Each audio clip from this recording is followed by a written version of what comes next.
Kwenye eneo la biashara na uchumi tulisema tutajenga stendi ya Mbagala, tutajenga Tandika. Wakati tunazungumza watu wakaona sasa bwana, kali Mbagala tunajenga wapi mkogezi?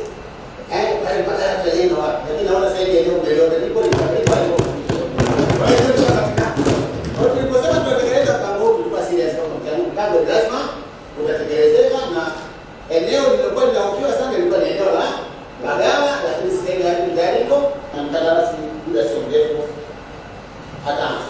Lakini kulikuwa na mambo kadha wa kadha ya kisheria ambayo yalikuwa yanatusababisha tushindwe kukusanya mapato yetu kikamilifu, na kama nilivyotoa taarifa jana kwenye baraza lako Mheshimiwa Mstahiki Meya, ikiwa ni pamoja na ule ukinzani kati ya msamaha uliokuwa kutolewa kwenye uagizaji wa jumla wa mafuta, ile bulk procurement ya mafuta, ambapo wafanyabiashara wetu walitumia sheria ile kuingiza pia na lubricants kwa msamaha ule, na kwa miaka nenda miaka rudi walikuwa watulipi kodi.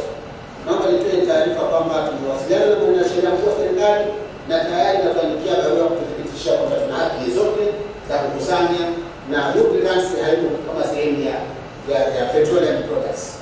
Kwa hivyo hili hatutegemei kutegemea kutumia tu ile hifadhi moja. Tunatakiwa pia kama tulivyoshauriwa kwenda kwenye kutumia mambo ya bonds ambayo yana unafuu zaidi ya upatikanaji wa fedha kuliko kwenda kwenye masoko mengine ya bidhaa. Naomba nitoe taarifa pia kwamba tumeshatangaza na tumeshampata ule advisor ambaye atashiriki kwenye masuala ya utafutaji wa fedha kwa njia ya bonds, na jana tulikuwa tunazungumza naye katika hatua ya awali. Sasa maneno haya hauwezi ukayasikia kwenye mabaraza ya kawaida. Hadi maneno haya yanazungumzwa kwenye baraza makubwa kama hili baraza la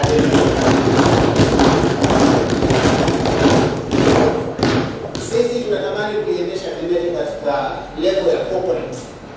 Hatutaki kuwa kwenye level zile za pet issue za mambo madogo.